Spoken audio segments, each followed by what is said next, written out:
Sa paanan ng isang luntiang kabundukan ay naroon ang maliit na baryo ng San Isidro, isang tahimik na pamayanan na nabubuhay sa pagsasaka. Sa pagsikat ng araw ay unti-unting nabubuhay ang buong baryo. Ang mga tandang ay tila nagsisilbing hudyat ng panibagong araw ng pagtatanim. Ang malamig na simoy ng hangin ay dumaraan sa malalawak na palayan at gulayan, habang ang mga magsasaka ay isa-isang lumalabas sa kanilang mga bahay, bit-bit ang mga kagamitan sa bukid. Sa baryong iyon ay naninirahan si Mang Berto. Siya ang pinakakilala sa buong San Isidro, ngunit hindi dahil sa laki ng kanyang lupain o dami ng kanyang ani. Kilala siya dahil siya ang pinakamahirap na magsasaka sa kanilang lugar. Ang kanyang maliit na kubo ay yari lamang sa kawayan at pawid. Marami na itong butas sa bubong kaya kapag umuulan ay naglalagay na lamang siya ng mga palanggana upang saluhin ang tumutulong tubig.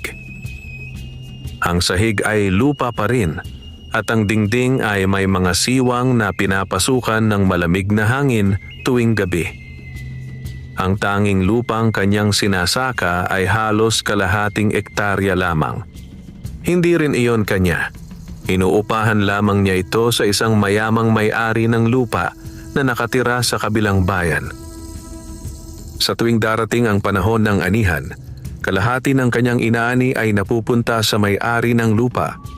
Ang natitira ay sapat lamang upang makakain siya at makabili ng kaunting binhi para sa susunod na taniman.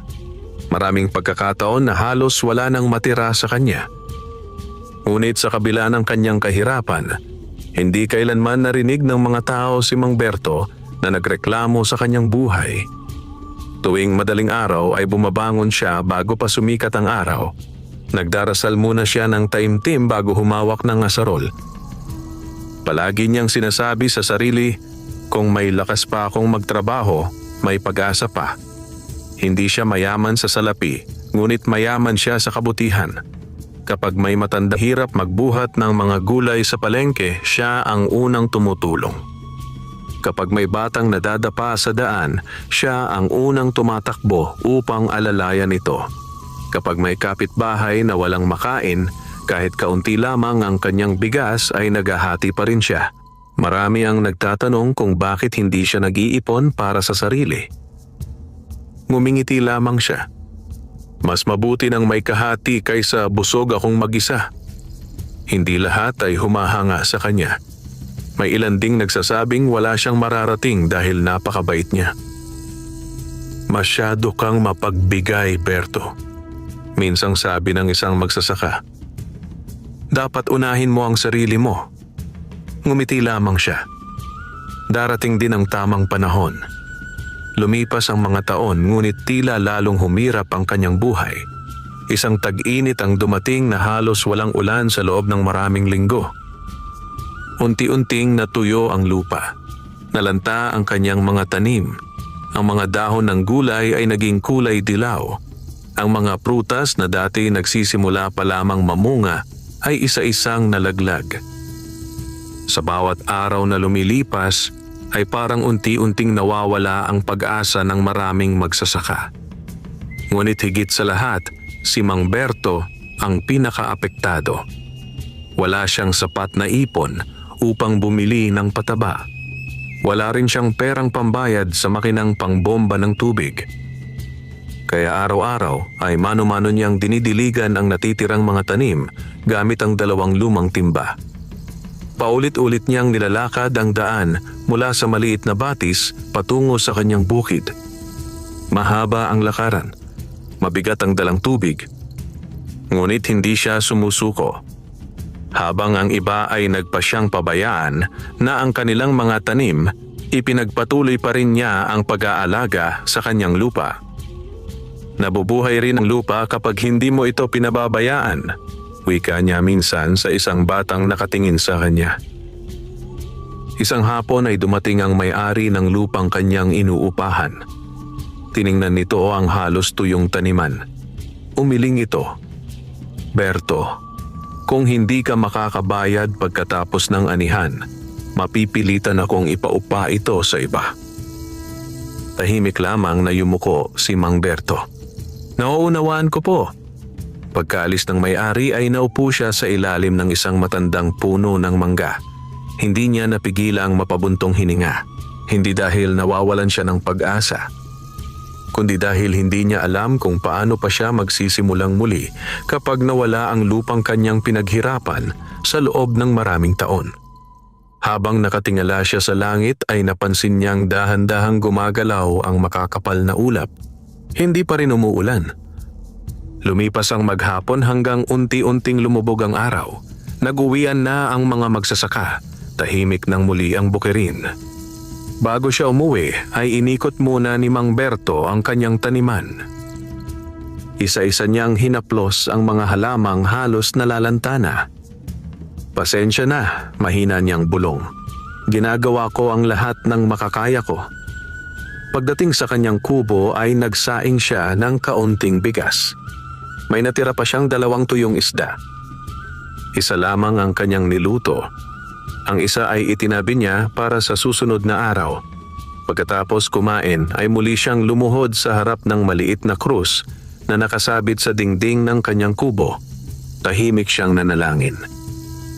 Hindi siya humiling ng kayamanan. Hindi siya humiling ng malaking bahay. Ang tanging hiling lamang niya ay magkaroon pa ng lakas upang ipagpatuloy ang kanyang marangal na pamumuhay. Pagsapit ng gabi ay lalo pang tumahimik ang buong baryo. Tanging liwanag ng buwan ang nagbibigay ng sinag sa makipot na daan patungo sa kagubatan. Hindi makatulog si Mang Berto. May kakaiba siyang nararamdaman na hindi niya maipaliwanag. Para bang may naghihintay sa kanya sa labas ng kanyang munting tahanan. Tahimik siyang tumayo at lumabas ng kubo. Saglit siyang tumingin sa kalangitan.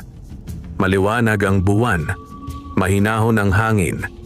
Sa di kalayuan ay natanaw niya ang madilim na gilid ng kagubatan. Hindi niya alam kung bakit, ngunit tila may kung anong humihila sa kanya upang lumakad papunta roon. Dahan-dahan niyang sinimulan ang paglalakad sa makitid na landas. Hindi pa niya alam na ang gabing iyon ang tuluyang magbabago sa kanyang buhay. Tahimik ang gabi habang dahan-dahang naglalakad si Mang Berto sa makitid na daang patungo sa gilid ng kagubatan. Ang liwanag ng buwan ay sapat lamang upang makita niya ang landas na natatakpan ng mga tuyong dahon. Sa bawat hakbang ay dama niya ang kakaibang katahimikan na tila may itinatagong hiwaga ang buong paligid. Hindi niya maipaliwanag kung bakit siya napadpad doon. Wala naman siyang balak lumabas ng ganoong oras. Ngunit may pakiramdam siyang kailangan niyang sundan ang hindi maipaliwanag na tawag ng kanyang puso. Habang papalalim siya sa kagubatan ay napansin niyang tila mas malamig ang hangin. Ang mga matatayog na puno ay tila nagbabantay sa bawat sulok ng lugar. Paminsan-minsan ay humahaplos ang banayad na simoy sa mga dahon na para bang may ibinubulong ang kagubatan. Huminto siya nang marinig ang isang mahinang tunog. Sa una ay inakala niyang guni-guni lamang iyon. Ngunit muli niya itong narinig, isa iyong mahinang iyak. Napakaliit ng tinig, halos hindi marinig, ngunit puno ng takot at paghingi ng tulong. Agad niyang sinundan ang direksyon ng tunog. Habang papalapit siya, ay lalong luminaw ang kanyang naririnig. Hindi ito iyak ng tao o ng karaniwang hayop. May kakaibang lambing at kalungkutan ng tinig na iyon. Lumakad pa siya ng ilang sandali hanggang sa marating niya ang isang maliit na siwang sa pagitan ng matatandang puno. Napatigil siya sa kanyang nakita. Sa gitna ng damuhan ay may isang maliit na nilalang na halos kasinlaki lamang ng isang sanggol. Maputi ang balat nito na tila kumikislap sa ilalim ng liwanag ng buwan. Ang mahahabang puting buhok nito ay umaabot sa balikat at ang kasuotan nito ay yari sa tila pinunghibla ng halaman na hindi pa niya kailanman nakita. Kitang-kita sa mukha nito ang matinding takot. Sa paligid ng nilalang ay unti-unting gumagapang ang 3 malalaking ahas. Nakataas ang kanilang mga ulo at nakatutok ang kanilang mga mata sa maliit na nilalang na wala nang mapagtakbuhan. Napaatras ng bahagya si Mang Berto. Hindi pa siya nakakakita ng ganoong nilalang sa buong buhay niya. Naalala niya ang mga kwento ng matatanda tungkol sa mga duwendeng naninirahan sa kagubatan, ngunit wala siyang panahon upang mag-isip. Nakita niyang lalo pang lumalapit ang mga ahas. Agad siyang yumuko at tinampot ang isang makapal na sanga ng kahoy na nakahandusay sa lupa. Mahigpit niya itong hinawakan. Lumapit siya ng buong tapang. "Umalis kayo!" Sigaw niya habang itinataas ang kahoy. Nagulat ang mga ahas sa bigla niyang pagdating. Isa sa mga ito ang sumugod sa kanyang paanan. Mabilis niyang itinabig ang ahas gamit ang hawak na kahoy. Ang dalawa pa ay nag-ikot na tila naghahanap ng pagkakataong umatake. Hindi umatras si Mang Berto. Sa halip ay tumayo siya sa pagitan ng mga ahas at ng maliit na nilalang. Hindi niya alam kung bakit, ngunit ang tanging nasa isip niya ay iligtas ang kawawang nilalang.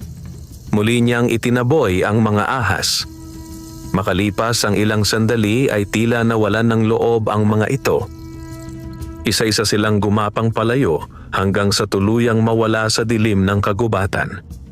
Huminga ng malalim si Mang Berto. Saka lamang niya napansin na nanginginig na pala ang kanyang mga kamay. Dahan-dahan siyang lumingon sa maliit na nilalang. Nakaupo pa rin ito sa damuhan.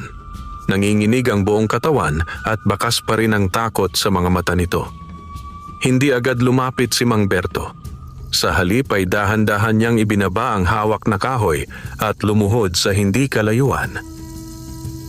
"Huwag kang matakot," mahina niyang sabi. "Hindi kita sasaktan." Tahimik lamang na tumingin ang maliit na nilalang sa kanya. Maya-maya ay tumayo ito. Bagaman maliit ang kanyang katawan, kapansin-pansin ang kakaibang liwanag na unti-unting bumabalot dito. Lumapit ito ng dahan-dahan. Nang magkalapit na sila ay yumuko ang nilalang bilang pasasalamat. Napangiti si Mang Berto. "Ayos ka na ba?" Tumango ang maliit na nilalang. Sa unang pagkakataon ay nagsalita ito sa tinig na banayad at malinaw. "Maraming salamat, mabuting tao." Napakunot ang noo ni Mang Berto. Hindi siya makapaniwalang nakaririnig siya ng ganoong tinig mula sa isang nilalang na dati kwento lamang sa kanya. "Hindi ko kayang pabayaan ang sino man sa panganib," sagot niya. Kahit sino pa siya. Sandaling natahimik ang paligid. Biglang umihip ang malamig na hangin. Ang mga dahon ng puno ay tila sabay-sabay na kumilos na parang may hindi nakikitang puwersang dumaraan sa kagubatan. Unti-unti lumiwanag ang buong paligid. Napatingin si Mang Berto sa maliit na nilalang. Mas maliwanag na ngayon ang maputi nitong anyo. Ngunit hindi pa niya alam na ang simpleng kabutihang ginawa niya ngayong gabi ay magiging simula ng isang himalang babago hindi lamang sa kanyang buhay, kundi maging sa buong baryo ng San Isidro. Nakatayo si Mang Berto sa gitna ng kagubatan habang nakatitig sa maliit na nilalang na kanyang iniligtas. Hindi pa rin siya makapaniwala sa kanyang nasasaksihan. Ang maputing nilalang ay tila nababalutan ng banayad na liwanag na hindi nakasisilaw kundi nagbibigay ng kakaibang kapayapaan sa paligid. Unti-unting nawala ang takot sa mukha ng maliit na nilalang. Napalitan iyon ng pasasalamat at paggalang. Lumapit pa ito kay Mang Berto at muling yumuko. "Ikaw ang unang taong nagligtas sa akin nang walang hinihinging kapalit." Wika nito sa mahinahon na tinig. Bahagyang ngumiti si Mang Berto. "Wala kang dapat ipagpasalamat. Kung sino man ang nangangailangan ng tulong, dapat lamang siyang tulungan." Napatingin sa kanya ang nilalang na tila sinusukat ang katapatan ng kanyang puso. "Alam mo ba kung sino ako?" Marahang umiling si Mang Berto. "Hindi. Ngunit para sa akin, hindi mahalaga kung sino ka. Ang mahalaga ay ligtas ka na." Sandaling natahimik ang maliit na nilalang. Tila lalo itong humanga sa kababaang loob ng magsasaka. "Ako ay isa sa mga tagapagbantay ng kagubatang ito. Marami ang tumatawag sa amin na mga puting duwende. Hindi nagsalita si Mang Berto. Tahimik lamang siyang nakinig. Matagal na naming pinagmamasdan ang mga taong pumapasok sa kagubatan. May ilan na pumuputol ng mga puno nang walang paalam. May ilan ding sumisira sa mga halaman at nanghuhuli ng mga hayop para lamang sa kasiyahan. Bahagyang yumuko ang duwende. Ngunit ikaw ay iba. Naalala ni Mang Berto ang maraming pagkakataong nagtanim siya ng mga punla sa gilid ng kagubatan upang mapalitan ang mga punong natutuyo. Madalas din niyang pulutin ang mga basurang iniiwan ng mga dumaraan kahit hindi naman siya ang may gawa. Hindi niya iyon ginagawa upang mapansin. Ginagawa niya iyon dahil naniniwala siyang ang tao at kalikasan ay dapat magtulungan. Mabuti lamang ang itinuro sa akin ng aking mga magulang, sagot niya. Kapag inalagaan mo ang lupa, aalagaan ka rin nito. Napangiti ang puting duwende. Ngayon ay panahon na upang gantimpalaan ang kabutihan ng iyong puso. Mabilis na umiling si Mang Berto. Hindi ako tumulong upang magkaroon ng gantimpala. Alam ko. Iyon mismo ang dahilan kung bakit karapat-dapat kang pagpalain. Unti-unting itinaas ng duwende ang kanang kamay nito. Kasabay niyon ay nagsimulang kumislap ang maliliit na tila butil ng liwanag sa paligid nila. Ang mga ito ay dahan-dahang umikot sa himpapawid na tila mga bituing bumaba mula sa langit. Nang dumampi ang ilan sa mga halaman, biglang naging sariwa ang kanilang mga dahon. Ang tuyong damo ay muling naging luntian. Maging ang mga nalalantang bulaklak ay muling namukadkad. Hindi makapaniwala si Mang Berto sa kanyang nakikita. Makinig kang mabuti, sabi ng puting duwende. Simula bukas, sa bawat pagsikat ng araw ay magkakaroon ng biyaya ang iyong lupa. Nagtaka si Mang Berto. Hindi ko po nauunawaan. Hindi kita bibigyan ng ginto. Hindi rin kita bibigyan ng hiyas. Ang ibibigay ko ay higit na mahalaga. Tatabaan ang iyong lupa. Lalakas ang iyong mga pananim. Ang iyong bukid ay mamumunga ng higit kaysa inaasahan mo. Hindi agad nakapagsalita si Mang Berto. Napuno ng pag-asa ang kanyang puso, ngunit nanatili siyang mapagpakumbaba. Kung totoo man ang iyong sinasabi, ipinapangako kong hindi ko gagamitin ang biyayang iyon para sa aking kasakiman. Mas lumawak ang ngiti ng duwende. Iyan ang sagot na inaasahan ko. Ngunit tandaan mo, hindi panghabang buhay ang biyaya kung magbabago ang iyong puso. Kapag nanaig ang kasakiman, unti-unting mawawala ang lahat. Tanging ang taong marunong magbahagi ang tunay na pinagpapala. Tumango si Mang Berto. Ipinapangako ko, hindi ako magbabago. Muling lumiwanag ang paligid. Unti-unting naglaho ang maliliit na butil ng liwanag sa hangin. Pagkaraan ng ilang sandali ay nagsimulang maglaho rin ang anyo ng puting duwende. Bago ito tuluyang mawala, ay muli itong nagsalita. Kapag dumating ang panahong kailangan mo ng gabay, makinig ka sa iyong mabuting puso, doon mo ako muling matatagpuan. At sa isang kisap mata, naglaho ang maliit na nilalang. Naiwan si Mang Berto na nakatayo sa gitna ng kagubatan. Tahimik niyang minasdan ang paligid, para bang walang nangyari. Ngunit alam niyang hindi iyon panaginip. Sa kanyang paanan ay may isang maliit na puting bulaklak na hindi niya pa kailanman nakita. Marahan niya itong pinulot. Hindi niya ito inangkin bilang kayamanan.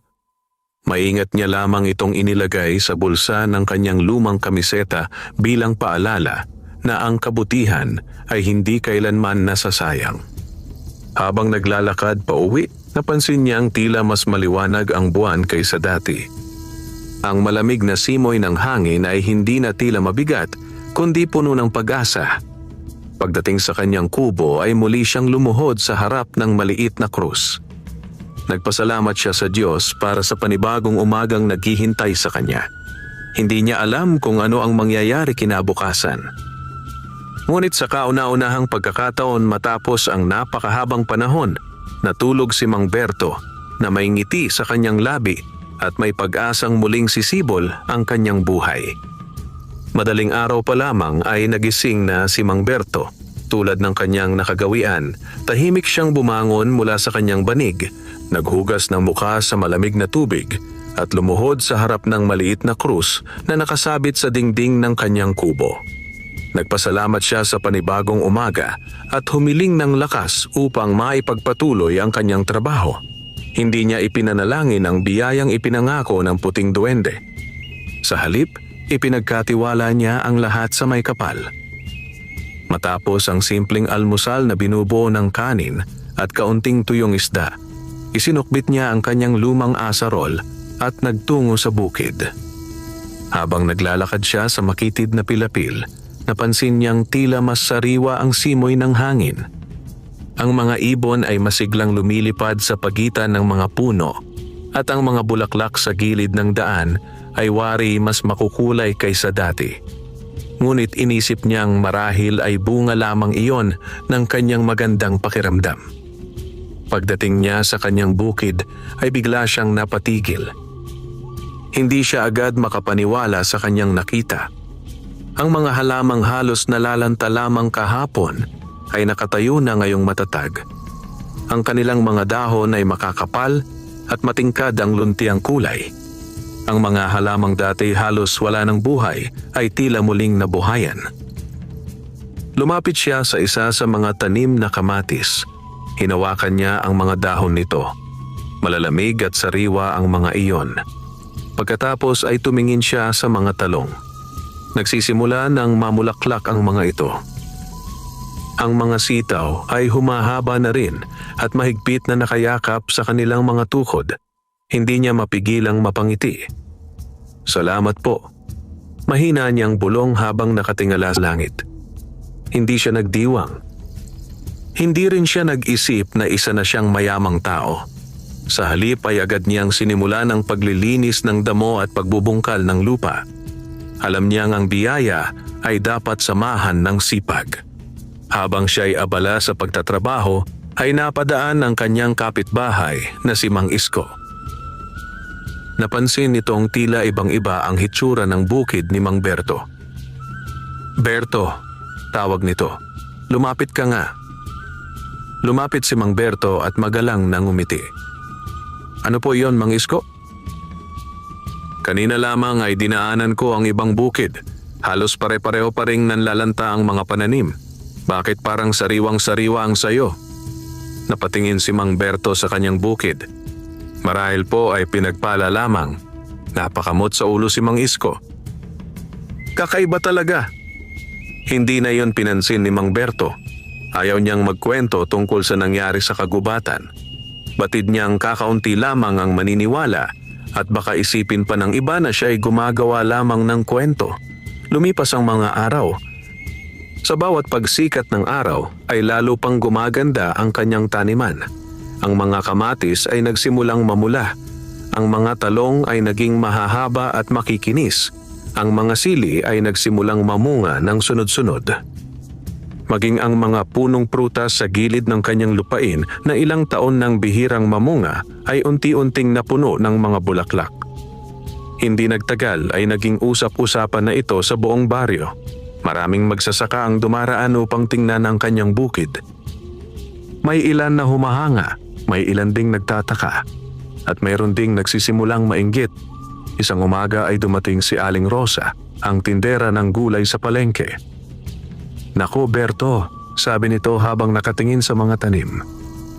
Kung ganyan kagaganda ang ani mo, siguradong mabibili ko ang lahat ng iyan. Ngumiti si Mang Berto. Kapag panahon na ng anihan, kayo po ang una kong tatawagin. Masayang umuwi si Aling Rosa. Nang sumunod na linggo ay dumating ang unang anihan. Maingat na pinitas ni Mang Berto ang mga hinog na gulay. Laking gulat niya nang mapansing halos doble ang dami ng kanyang inani kumpara sa mga nakaraang taon. Puno ang kanyang mga kaing. Hindi na niya kailangang mamili kung alin ang pinakamaganda. Halos lahat ng kanyang inani ay malalaki, sariwa at walang bahid ng pagkasira. Dinala niya ang mga ito sa palengke. Hindi pa man siya tuluyang nakapwesto ay mabilis nang naubos ang kanyang mga paninda. Maraming mamimili ang humanga sa kalidad ng kanyang mga gulay. May ilan pang bumalik upang magpareserba para sa susunod niyang ani. Sa unang pagkakataon sa loob ng maraming taon, umuwi si Mang Berto na may sapat na salaping hawak.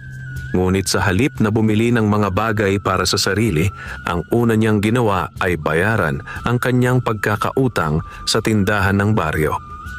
Pagkatapos ay bumili siya ng mas maraming binhi at ilang kagamitan para sa bukid.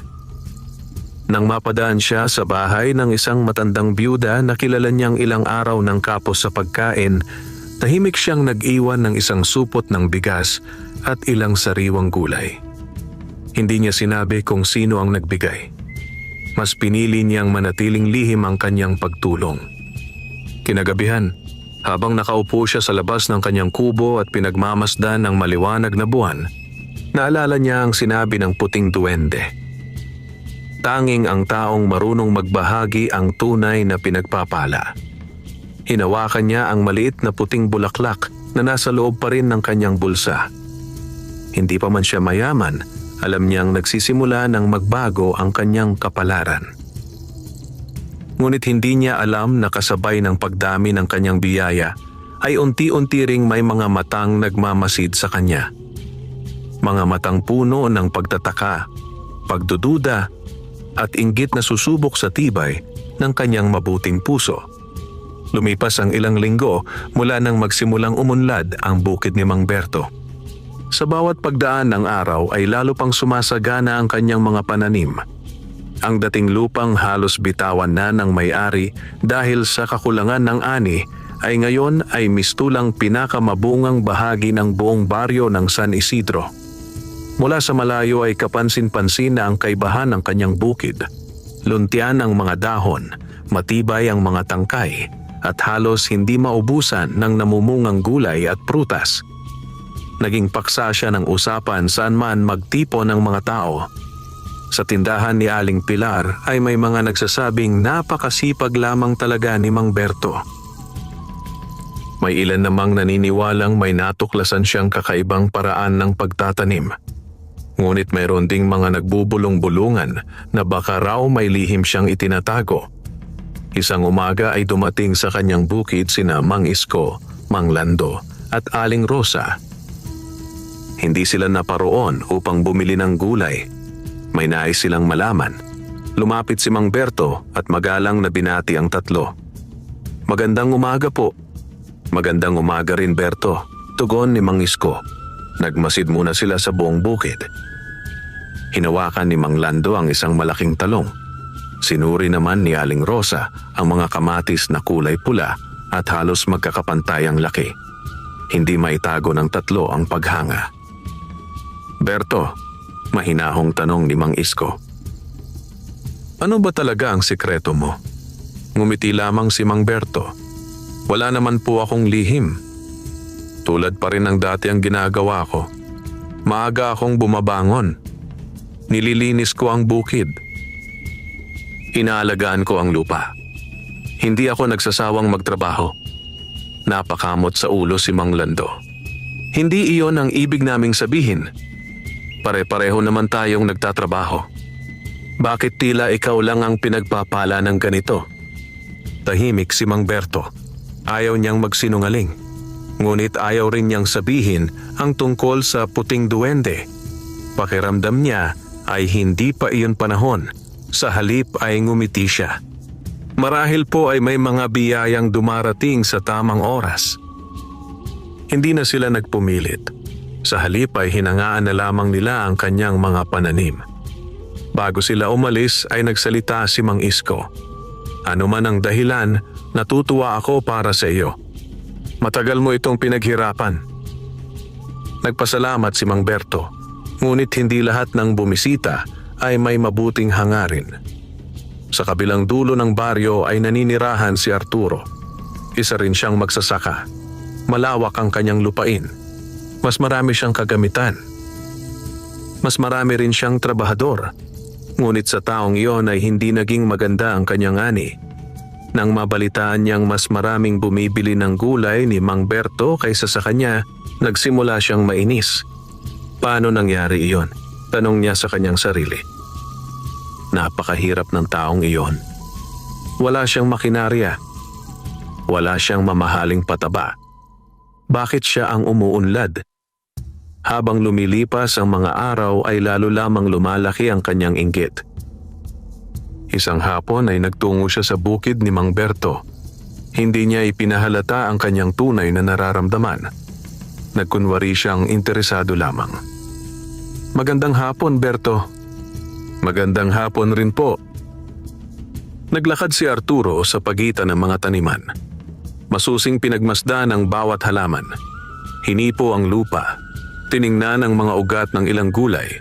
Ngunit wala siyang nakita kakaiba. Napansin ni Mang Berto ang kanyang ginagawa. May hinahanap po ba kayo? Wala. Nagtataka lang ako. Napakaganda ng iyong ani. Anong pataba ang ginagamit mo? Karaniwang compost lamang po. Lahat ng nabubulok na dahon at damo ay ginagawa kong pataba. Napakunot ang noo ni Arturo. Hindi siya naniwala. Sa isip niya ay may tinatago si Mang Berto. Pag-uwi niya ay lalo siyang nabalisa. Hindi siya mapakali. Sa halip na pagbutihin ang sarili niyang bukid, ang laman ng isip niya ay alamin ang lihim ng kanyang kapitbahay. Samantala, walang kaalam-alam si Mang Berto sa unti-unting paglaki ng inggit sa puso ni Arturo. Patuloy lamang siya sa kanyang gawain. Minsan ay napansin niyang ang anak ni Mang Isko ay tumutulong sa ama nito sa pagbubungkal ng lupa gamit ang sirang asarol. Halos hindi na ito magamit.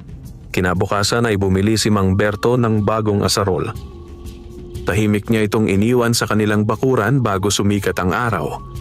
Nang makita iyon ni Mang Isko ay hindi niya alam kung sino ang nagbigay.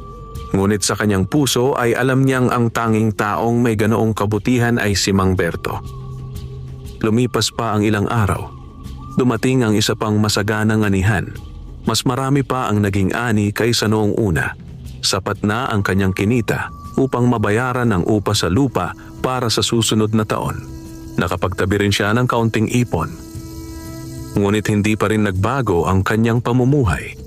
Pareho pa rin ang kanyang kubo. Pareho pa rin ang kanyang simpleng kasuotan. Pareho pa rin ang kanyang pagkain. Kapag tinatanong siya kung bakit hindi siya bumili ng bagong bahay, iisa lamang ang kanyang sagot. Marami pa akong dapat unahin. Isang gabi, habang nakaupo siya sa labas ng kanyang kubo, pinagmasdan niya ang maliwanag na mga bituin. Naalala niya ang mga panahong halos mawalan na siya ng pag-asa. Ngayon ay unti-unti nang nagbabago ang kanyang buhay. Ngunit mas mahalaga sa kanya ang isang bagay. Hindi siya nagbago bilang tao. Habang nakatingin siya sa kalangitan, ay hindi niya napansin na sa di kalayuan may isang taong tahimik na nagmamasid sa kanya. Si Arturo. At sa kanyang isip ay nabuo ang isang pasyang maaaring magdala ng malaking pagsubok sa buhay ni Mang Berto. Makalipas ang ilang araw ay naging mas abala si Mang Berto kaysa dati. Dumami ang bumibili ng kanyang mga gulay at prutas. Maging ang mga negosyante mula sa Karatigbayan ay nagsimula ng dumayo sa San Isidro upang bumili ng kanyang ani. Ngunit sa kabila ng pagdami ng kanyang kinikita, hindi nagbago ang kanyang pang-araw-araw na gawain. Madaling araw pa rin siyang bumabangon. Siya pa rin mismo ang nagbubungkal ng lupa. Siya rin ang nagdidilig, naglilinis ng damo at nag-aani. Naniniwala siyang ang sipag ang tunay na katuwang ng biyaya. Isang umaga ay dumating sa kanyang bukid ang isang matandang mag-asawa. Halata sa kanilang mukha ang pagod. Lumana ang kanilang mga damit at ang dala nilang maliit na bayong ay halos walang laman. Lumapit ang matandang lalaki. Magandang umaga, Mang Berto. Magandang umaga rin po. Nabalitaan naming mabait ka raw. Napangiti si Mang Berto. Lahat naman po ay maaaring maging mabait. Napabuntong hininga ang matanda. Nasira ang aming taniman noong nakaraang buwan. Halos wala na kaming may pambili ng binhi. Hindi pa man nito natatapos ang kanyang sinasabi ay naunawaan na ni Mang Berto ang kanilang kalagayan. Pumasok siya sa kanyang maliit na kamalig. Paglabas niya ay may dala na siyang 2 sako ng piling binhi ng gulay at ilang supot ng organikong pataba. Iniabot niya ang mga iyon sa mag-asawa. Nagulat ang dalawa. "Hindi po namin ito kayang bayaran." Umiling si Mang Berto. "Hindi ko po ito ipinagbibili. Ito ay tulong." Napaluha ang matandang babae. "Hindi namin alam kung paano ka pasasalamatan." Ngumiti si Mang Berto. "Kapag dumating ang araw na umunlad kayo, iyon na lamang ang gawin ninyo sa ibang nangangailangan." Mahigpit na yumuko ang mag-asawa bago sila umalis. Mula sa di kalayuan ay may isang pares ng matang tahimik na nakamasid. Si Arturo. Hindi niya narinig ang buong pag-uusap, ngunit nakita niya ang pagbibigay ni Mang Berto ng 2 sako ng binhi. Napailing siya. Napakadaling mamigay kapag marami kang pera, bulong niya sa sarili. Ngunit sa kaibuturan ng kanyang isip ay lalo lamang lumalim ang kanyang pagnanais na malaman ang lihim ng mabilis na pagyaman ng kanyang kapitbahay. Kinagabihan ay nagtungo siya sa bukid ni Mang Berto. Tahimik ang paligid. Nakatago siya sa likod ng mga puno habang pinagmamasdan ang buong lupain. Umaasa siyang may makikita siyang kakaibang ginagawa. Ngunit wala. Nakita lamang niyang nagsisindi ng maliit na lampara si Mang Berto. Lumuhod ito sa harap ng kanyang kubo. Tahimik na nanalangin. Pagkatapos ay natulog. Walang kakaibang ritual. Walang mahikang ginagawa. Napakunot ang noo ni Arturo. Imposible. May tinatago pa rin siya. Bago siya umalis ay kumuha siya ng isang dakok ng lupa mula sa bukid ni Mang Berto. Dinala niya iyon sa sarili niyang taniman. Kinabukasan ay ikinalat niya ang lupang iyon sa isang bahagi ng kanyang bukid. Araw-araw niya itong binantayan, ngunit walang nangyari. Nanatiling karaniwan ang kanyang mga pananim, mas lalo siyang nabalisa. Samantala si Mang Berto ay patuloy na tumutulong sa kanyang mga kababaryo. Nang mabalitaan niyang may batang hindi makapasok sa paaralan dahil walang pambili ng uniforme at mga gamit, tahimik siyang nagtungo sa bahay ng pamilya nito. Hindi niya sinabi kung sino siya. Iniwan lamang niya ang isang supot na naglalaman ng uniforme, mga kwaderno, lapis at sapat na baon para sa unang linggo ng pagpasok. Kinabukasan ay nagulat ang pamilya sa kanilang natagpuan. Hindi nila alam kung sino ang nagbigay. Ngunit kumalat sa baryo ang balita tungkol sa isang hindi nagpapakilalang tumutulong sa mga nangangailangan. Unti-unting napansin ng mga tao na sa tuwing may nangangailangan, tila laging may dumarating na tulong. Hindi naglaon ay nagsimulang maghinala si Aling Rosa. Isang hapon ay nadatnan niya si Mang Berto na bumibili ng maraming bigas at delata. "Naghahanda ka ba ng handaan?" Natatawang tanong niya. Umiling si Mang Berto. "Hindi po. May ilang pamilyang kapos ngayong linggo. Kaunti lamang itong maitutulong." Napangiti si Aling Rosa. "Berto, kaya ka pala lalo pang pinagpapala." Ngumiti lamang si Mang Berto. Hindi siya nagsalita. Sa kanyang puso ay lagi niyang naalala ang sinabi ng puting duwende. Tanging ang taong marunong magbahagi ang tunay na pinagpapala. Habang patuloy na lumalago ang kanyang kabutihan, unti-unti namang nababalot ng inggit ang puso ni Arturo. Hindi na siya makatulog sa gabi. Hindi na niya iniisip kung paano pagagandahin ang sarili niyang bukid. Iisa na lamang ang laman ng kanyang isip. Ang matuklasan ang lihim ni Mang Berto. At sa kanyang pagnanais na malaman ang katotohanan, nakabuo siya ng isang mapanganib na balak na maaaring magbago sa tahimik na buhay ng buong baryo. Sa paglipas ng mga buwan ay lalo pang umunlad ang bukid ni Mang Berto. Ang dating maliit na taniman ay naging huwaran ng maraming magsasaka sa San Isidro. Mula sa iba't ibang baryo ay may mga taong dumarayo upang humingi ng payo kung paano niya napapanatiling mataba ang kanyang lupa at malusog ang kanyang mga pananim. Ngunit sa tuwing siya ay tinatanong, iisa lamang ang kanyang isinasagot. "Mahalin ninyo ang inyong lupa, huwag kayong magsawa sa pagtatrabaho. At kung may biyayang dumating, huwag ninyo itong ipagkait sa iba. May ilan na naniniwala sa kanyang mga salita. May ilan ding nag-iisip na hindi iyon ang buong katotohanan. Pinakamatindi sa lahat ang pagdududa ni Arturo, hindi na siya mapakali. Sa bawat araw na nakikita niyang dumarami ang bumibili ng ani ni Mang Berto, ay lalo lamang siyang kinikilabutan sa inggit. Minsan ay kinausap siya ng kanyang asawa. Arturo, mahinahon itong sabi. Napapansin kong hindi ka na halos kumakain. Hindi ka na rin makatulog. Ano ba ang bumabagabag sa iyo? Napabuntong hininga si Arturo. Hindi ko matanggap. Ako ang may mas malaking lupa. Ako ang may mas maraming kagamitan. Ngunit si Berto ang mas pinagpapala. Tahimik na nakinig ang kanyang asawa. Pagkaraan ng ilang sandali ay nagsalita ito. Baka panahon nang tumigil ka sa pagtingin sa bukid ng iba. Mas mabuti sigurong pagtuunan mo ng pansin ang sarili mong taniman. Hindi iyon nagustuhan ni Arturo. Madali mong sabihin, hindi mo nakikita ang nangyayari. Umiling lamang ang kanyang asawa. Ang nakikita ko ay unti-unti kang binabago ng inggit. Hindi sumagot si Arturo. Ngunit ang mga salitang iyon ay paulit-ulit na umalingaw-ngaw sa kanyang isip. Kinabukasan ay nagtungo siyang muli sa bukid ni Mang Berto. Sa pagkakataong iyon ay nadatnan niyang nagtuturo si Mang Berto sa ilang kabataang nais matutong magsaka. Hindi niya ipinagkakait ang kanyang kaalaman.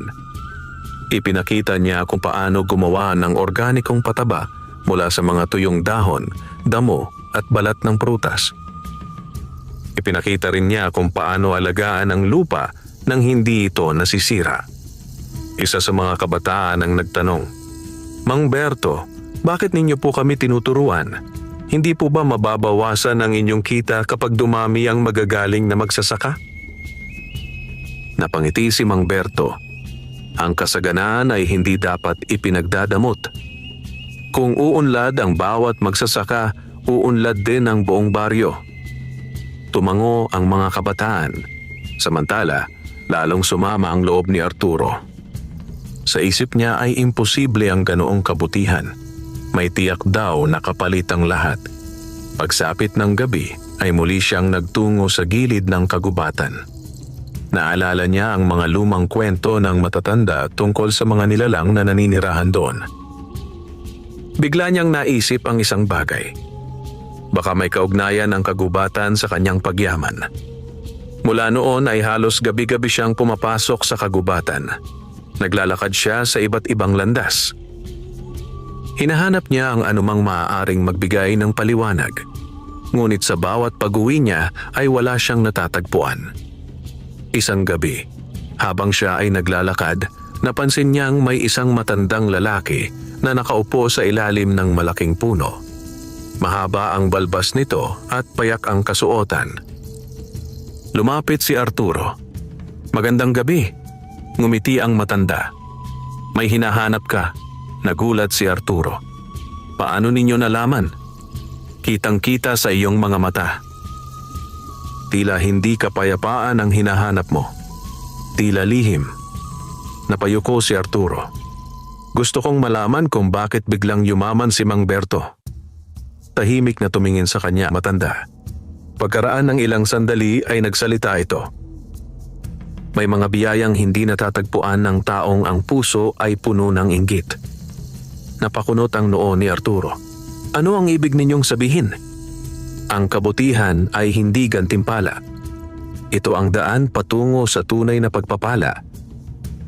Hindi iyon naunawaan ni Arturo. Sa halip ay inisip niyang nililinlang lamang siya ng matanda. Magalang siyang nagpaalam at ipinagpatuloy ang paghahanap. Nang muli siyang lumingon ay wala na ang matanda. Para bang naglaho ito sa dilim ng kagubatan.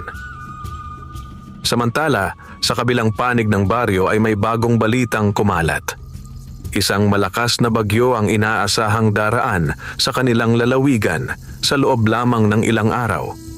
Nag-alala ang lahat ng magsasaka. Marami sa kanilang mga pananim ay hindi pa handang anihin. Kung masisira ang mga ito, maaaring mawalan sila ng kabuhayan sa loob ng maraming buwan. Nang marinig ito ni Mang Berto, ay hindi niya inisip ang sarili niyang bukid. Sa halip, ay agad siyang nagpunta sa bahay ng kapitan ng baryo. "Kapitan," sabi niya, "kailangan nating magtulungan. Kung darating ang bagyo, dapat nating iligtas hanggat maaari ang mga pananim ng ating mga kababaryo." Tumango ang kapitan. Agad niyang ipinatawag ang mga magsasaka. Walang pag-aalinlangan si Mang Berto ang unang nagboluntaryong tumulong sa bawat bukid, kahit nangangahulugan itong maiiwan muna ang sarili niyang taniman. Hindi niya alam na ang pagsubok na dala ng paparating na bagyo ang magiging pinakamalaking hamon sa kanyang kabutihan at sa pangakong minsang binitiwan niya sa puting duwende. Mula nang ibalita ng kapitan ng baryo ang nalalapit na bagyo, nabalot ng pag-aalala ang buong San Isidro. Ang masasayang usapan sa tindahan at sa palengke ay napalitan ng mga bulungan tungkol sa lakas ng hangin at dami ng ulan na maaaring dumating. Alam ng bawat magsasaka na ang isang malakas na bagyo ay kayang wasakin sa loob lamang ng ilang oras ang bunga ng maraming buwang paghihirap. Maagang maaga pa lamang kinabukasan ay nagtipon ang mga lalaki at babae sa bulwagan ng baryo. Naroon si Mang Berto. Naroon din sina Mang Isko, Mang Lando, Aling Rosa at marami pang iba. Tahimik silang nakinig habang nagsasalita ang kapitan. "Mga kababaryo," sabi nito, "kailangan nating magtulungan. Kung kikilos tayo bilang iisang pamayanan, mas marami tayong maililigtas." Tumango ang lahat. Bago pa man matapos ang pagpupulong ay tumayo si Mang Berto. "Kapitan, kung maaari po, unahin natin ang mga bukid ng matatanda at ng mga walang sapat na tao upang mag-ani." Napatingin sa kanya ang lahat. "Ang sarili kong bukid ay maaari kong balikan mamaya." Napangiti ang kapitan. Iyan ang tamang diwa ng bayanihan. Pagkatapos ng pagpupulong ay agad silang nagkanya-kanyang gawain. May mga nagputol ng mga kawayan upang gawing suporta sa mga pananim. May mga naghukay ng mas malalalim na kanal upang madaanan ng tubig. May mga nagtipon ng mga sako upang maprotektahan ng mga binhi. Si Mang Berto ay halos hindi nagpahinga. Maghapon siyang tumulong sa iba't ibang bukid. Una niyang tinulungan ang mag-asawang matanda na minsan niyang binigyan ng mga binhi. Pagkatapos ay nagtungo siya sa bukid ni Mang Isko. Sunod naman sa bukid ng isang byuda na mag-isang nag-aalaga sa kanyang mga anak. Habang ang iba ay nag-aalala sa sarili nilang ani, si Mang Berto ay patuloy na naglilibot upang magbigay ng tulong. Nakita ito ni Arturo mula sa malayo. Hindi niya maintindihan ang ginagawa ni Mang Berto. Bakit inuuna niya ang iba? Bulong niya sa sarili. Kung ako ang nasa kalagayan niya, sisiguraduhin kong ligtas muna ang sarili kong bukid. Ngunit habang tumatagal ay napapansin niyang mas maraming tao ang kusang sumusunod kay Mang Berto. Hindi dahil inuutusan sila, kundi dahil nahahawa sila sa kanyang kabutihan. Nang makita ng mga kabataan ang walang sawang pagtulong ni Mang Berto, kusang loob silang sumama sa kanya. Ang mga kababaihan naman ay naghanda ng pagkain at tubig para sa mga nagtatrabaho. Ang buong baryo ay tila naging isang malaking pamilya. Pagsapit ng hapon ay saka lamang naalala ni Mang Berto ang sarili niyang bukid. Mabilis siyang nagtungo roon. Laking gulat niya nang makita niyang naroon sina Mang Isko, Mang Lando, ang mga kabataang kanyang tinuruan at maging ang ilan pang magsasaka. Silang lahat ay abala sa pagpapatibay ng kanyang mga taniman. Napangiti siya. "Ano po ang ginagawa ninyo?" Lumapit si Mang Isko. "Maghapon mo kaming tinulungan." "Ngayon naman, kami ang tutulong sa iyo." Nabigla si Mang Berto. Hindi niya inaasahan ang ganoong kabutihan. "Maraming salamat po." Ngumiti si Mang Lando. "Hindi mo kami iniwan noong kami ang nangangailangan." Hindi ka rin namin iiwan ngayon. Magkasama silang nagtrabaho hanggang sa lumubog ang araw. Bago tuluyang dumilim ay natapos nilang mapatatag ang buong bukid. Nang gabing iyon ay nagsimula ang malakas na ulan. Unti-unting lumakas ang hangin. Ang mga puno ay yumuyuko sa lakas ng bugso nito. Mula sa loob ng kanyang kubo ay tahimik na nananalangin si Mang Berto. Hindi lamang para sa kanyang bukid, kundi para sa buong baryo. Lumipas ang buong gabi. Walang tigil ang ulan. Pagsikat ng araw ay unti-unti ring humina ang bagyo. Isa-isang lumabas ang mga tao upang tingnan ang kanilang mga bukid. May mga pananim na nasira, may mga puno ring nabuwal. Ngunit dahil sa kanilang sama-samang paghahanda, mas kaunti ang naging pinsala kaysa sa kanilang inaasahan. Nagpasalamat ang buong baryo. Marami ang nagsabing kung hindi dahil sa bayanihang pinangunahan ni Mang Berto, mas malaki sana ang kanilang naging pagkalugi. Habang abala ang mga tao sa paglilinis, napansin ni Mang Berto ang isang maliit na puting bulaklak na sumibol sa gilid ng kanyang bukid. Katulad iyon ng bulaklak na kanyang nakuha sa kagubatan nung gabing iniligtas niya ang puting duwende. Marahan siyang ngumiti. Hindi niya alam kung nagkataon lamang iyon. Ngunit sa kanyang puso ay dama niyang may isang lihim na kaibigan na tahimik pa ring nagmamasid sa kanya. Sa kabilang panig ng baryo, nakatanaw si Arturo sa mga taong nagtutulungan at nagtatawanan habang inaayos ang mga bukid. Sa unang pagkakataon ay napaisip siya. Hindi kaya ang tunay na lihim ni Mang Berto ay hindi ang kanyang bukid, kundi ang kabutihang ibinibigay niya sa kapwa? Ngunit bago pa niya tuluyang mahanap ang sagot, isang hindi inaasahang pangyayari ang magbubukas ng panibagong yugto sa buhay ng buong baryo. Ilang araw matapos ang bagyo ay muling naging masigla ang baryo ng San Isidro. Bagamat may ilang pananim na nasira, nakabangon agad ang mga magsasaka dahil sa pagtutulungan nilang lahat. Ang bawat pamilya ay nagbahaginan ng mga natirang binhi, pagkain at lakas upang muling may handa ang kanilang mga bukid. Si Mang Berto ay kabilang sa mga unang bumangon matapos ang bagyo. Hindi niya inuna ang pagbilang ng kanyang ani. Sa halip ay naglibot siya sa buong baryo upang alamin kung sino pa ang nangangailangan ng tulong. May mga bahay na nasiraan ng bubong, may mga bakod na bumagsak, may mga magsasakang nawalan ng mga alagang hayop. Isa-isa niyang pinuntahan ang mga ito. Kung may sirang bubong, tumutulong siyang magkumpuni. Kung may nawawalang binhi, nagbibigay siya mula sa kanyang itinabi. Kung may pamilyang walang pagkain, nagdadala siya ng bigas, gulay at prutas mula sa kanyang ani. Hindi nagtagal ay napansin ng mga tao na tila hindi nauubos ang kabutihang ipinapakita ni Mang Berto. Lalong lumalim ang paggalang nila sa kanya. Samantala, si Arturo ay nananatiling balisa. Habang pinagmamasdan niya ang kanyang sariling bukid, napansin niyang hindi gaanong malaki ang pinsalang tinamo nito. Ngunit sa halip na magpasalamat, iba pa rin ang laman ng kanyang isip. Patuloy niyang iniisip ang lihim ni Mang Berto. Isang hapon ay nagpasya siyang puntahan ng matandang lalaking nakita niya noon sa kagubatan. Muli niyang nilakad ang makitid na landas. Ngunit pagdating niya sa ilalim ng malaking puno ay wala na roon ang matanda. Sa halip ay may nakita siyang isang maliit na puting bulaklak na nakatubo sa paanan ng puno. Maingat niya itong pinulot.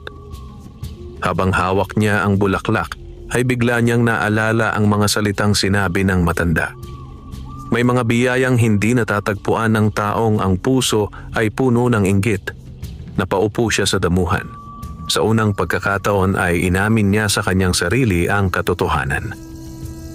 Hindi si Mang Berto ang problema.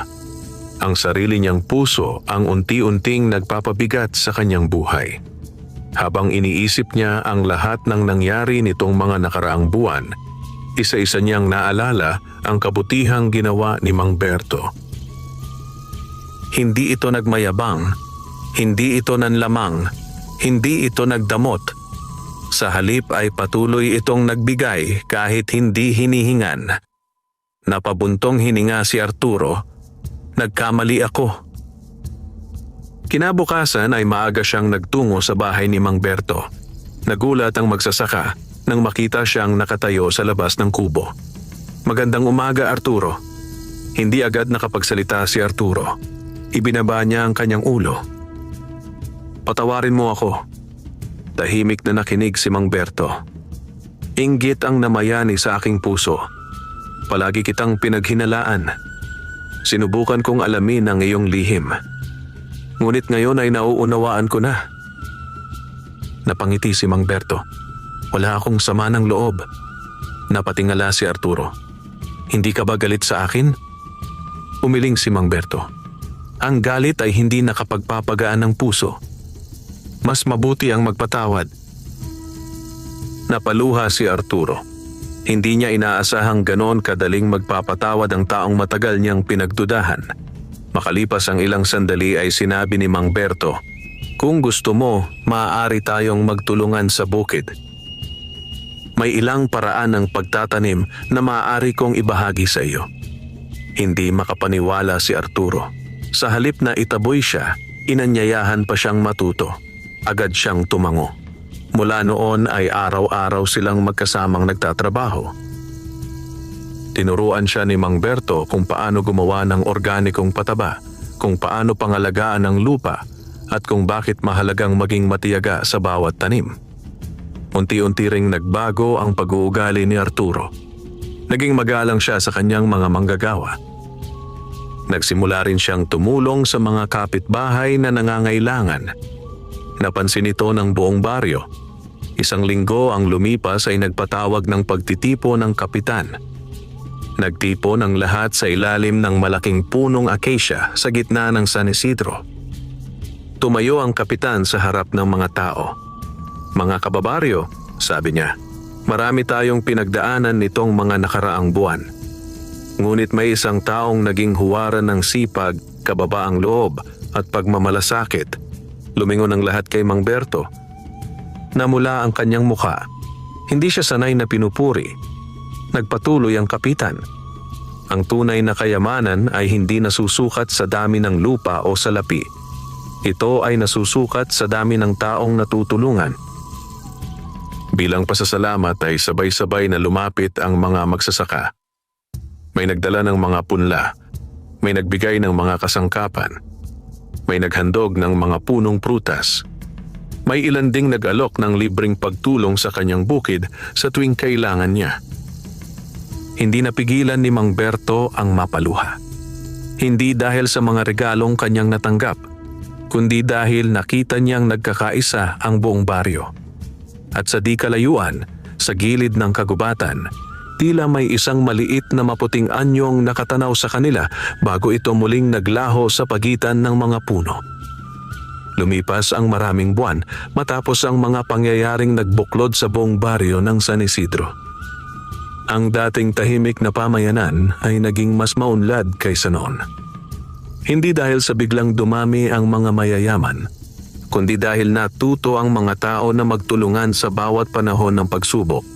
Sa gitna ng pagbabagong iyon ay nanatiling payakang buhay ni Mang Berto. Ang dati niyang kubo ay inayos lamang upang hindi na tumutulo kapag umuulan. Hindi siya nagtayo ng malaking bahay. Hindi rin siya bumili ng mamahaling kasangkapan. Para sa kanya, sapat na ang may ligtas na tahanan at may pagkain sa hapag. Ang natitirang biyaya ay mas mabuting mapunta sa mga taong higit na nangangailangan. Isang umaga ay ipinatawag ni Mang Berto ang lahat ng magsasaka sa baryo.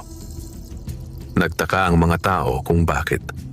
Pagdating nila sa lumang kamalig na nasa gitna ng kanyang bukid, ay nakita nilang nakahanay ang mga sako ng piling binhi, mga kagamitan sa pagsasaka at mga sisidlan ng organikong pataba. Ngumiti si Mang Berto habang nakaharap sa kanila. "Mga kaibigan," sabi niya, "noong ako ang pinakamahirap na magsasaka sa baryong ito, marami sa inyo ang nagbigay sa akin ng pag-asa. Ang iba ay nagbigay ng payo. Ang iba naman ay nagbigay ng lakas ng loob. Tulungan ninyo akong ipagpatuloy ang kabutihang iyon." Nagkatinginan ng mga tao. Iminumungkahi kong magtatag tayo ng isang kooperatiba ng mga magsasasaka. Kung may sobra ang isa, maaari niyang ipahiram sa nangangailangan. Kung may bagong kaalaman, ituro natin sa iba. Kung may dumating na pagsubok, harapin natin iyon ng magkakasama. Nagpalakpakan ang mga naroon. Agad nilang sinuportahan ang mungkahi. Sa loob lamang ng ilang linggo ay naitatag ang kauna-unahang kooperatiba ng mga magsasaka sa San Isidro. Doon nagtitipon ng mga binhi para sa susunod na taniman. Doon din iniimbak ang mga kagamitan na maaaring hiramin ng sino mang walang kakayahang bumili. Nagkaroon din ng maliit na pondo upang makatulong sa mga pamilyang tinatamaan ng sakuna. Hindi naglaon ay napansin ng mga karatig baryo ang malaking pagbabago sa San Isidro. Dumarami ang ani, lumalago ang kabuhayan, mas bihira na ang mga pamilyang nagugutom, at higit sa lahat, naging mas malapit ang samahan ng bawat isa. Hindi nagtapos doon ang pangarap ni Mang Berto. Naalala niya ang maraming batang napipilitang huminto sa pag-aaral dahil sa kahirapan. Kaya't naglaan siya ng bahagi ng kanyang kinikita upang makatulong sa kanilang pag-aaral. Taon-taon ay may ilang kabataang nabibigyan ng mga aklat, uniforme at iba pang gamit sa paaralan. Kapag tinatanong siya kung bakit niya ito ginagawa, lagi niyang sinasabi, ang lupa ay nagbibigay ng pagkain para sa kasalukuyan. Ang edukasyon naman ang magbibigay ng pag-asa para sa kinabukasan. Lumipas ang mga taon, unti-unting tumanda si Mang Berto. Pumuti ang kanyang buhok, mabagal na ang kanyang paglalakad. Ngunit hindi nawala ang kanyang ngiti at kababaang loob. Ang dati niyang mga tinulungan ay siya namang tumulong sa kanya. May nagbubungkal ng kanyang bukid, may nagdidilig ng kanyang mga tanim, may nagdadala ng pagkain sa kanyang tahanan, at bawat isa ay nagsasabing, panahon na upang suklian namin ang kabutihang ipinakita ninyo sa amin. Isang tahimik na gabi habang maliwanag ang buwan, nagpasya si Mang Berto na maglakad patungo sa gilid ng kagubatan. Matagal na siyang hindi bumabalik doon. Pagdating niya sa lugar kung saan niya minsang iniligtas ang maliit na puting duwende, napansin niyang namumulaklak ang maraming puting bulaklak. Mas marami ang mga iyon kaysa dati. Tahimik siyang napangiti. Maya-maya ay may banayad na liwanag na lumitaw sa pagitan ng mga puno. Unti-unti itong lumapit. Mula roon ay lumitaw ang maliit na puting duwende. Katulad pa rin ito ng una niyang nakita maraming taon na ang nakalipas. Ngunit ngayon ay mas maliwanag ang kanyang anyo. Ngumiti ang duwende. Hindi ka nabigo sa iyong pangako. Tahimik na yumuko si Mang Berto. Hindi ako ang dapat purihin. Marami ang tumulong upang umunlad ang aming baryo. Tumango ang duwende. Iyan ang dahilan kung bakit nanatili ang biyaya. Ang biyaya ay hindi para sa taong nag-iipon lamang. Ito ay para sa taong marunong magbahagi. Unti-unting lumingon ang duwende sa baryo na tanaw mula sa kagubatan. Tingnan mo ang bunga ng iyong kabutihan. Sinundan ni Berto ang kanyang tingin. Sa di kalayuan ay makikita ang mga tahanang may ilaw, mga bukiring luntian at mga pamilyang masayang nagsasalusalo sa kanilang mga hapunan. Hindi na tulad noon ng San Isidro. Isa na itong pamayanang puno ng pag-asa. Muling nagsalita ang duwende. Darating ang panahon na ang aking anyo ay hindi na muling makikita ng mga tao. Ngunit ang kabutihang iyong itinanim ay mananatili sa puso ng bawat taong natuto sa iyong halimbawa. Unti-unting naglaho ang maputing liwanag. Kasabay nito ay naglaho rin ang maliit na duwende. Naiwan si Mang Berto na nakangiti habang pinagmamasdan ng mga puting bulaklak na marahang sumasayaw sa hangin. Tahimik siyang nagpasalamat. Hindi para sa kayamanan, hindi para sa masaganang ani, kundi para sa pagkakataong maging kasangkapan ng kabutihan. Mula noon ay ipinasa ng mga matatanda ang kanyang kwento sa bawat bagong salinlahi. Ikinukwento nila ang tungkol sa isang mahirap na magsasakang nagligtas sa isang maliit na puting duwende nang walang hinihinging kapalit. Ikinukwento nila kung paanong ang kabutihan ay nagbunga ng kasaganaan. Ngunit higit sa lahat, itinuturo nila na ang tunay na himala ay hindi ang biyayang natanggap ni Mang Berto. Ang tunay na himala ay ang isang pusong nanatiling mapagpakumbaba, mapagbigay at puno ng pagmamahal sa kapwa. At ayon sa matatanda ng San Isidro, sa mga gabing maliwanag ang buwan at tahimik ang kagubatan, may ilang nagkakawangis na puting bulaklak na biglang namumukadkad sa gilid ng daan. Sinasabi nilang paalala iyon na ang kabutihan ay hindi kailanman nawawala. Maaaring hindi ito agad makita. Ngunit tulad ng isang butong itinanim sa matabang lupa, darating ang araw na ito'y sisibol, lalago at magbibigay ng pag-asa sa maraming tao. Wakas.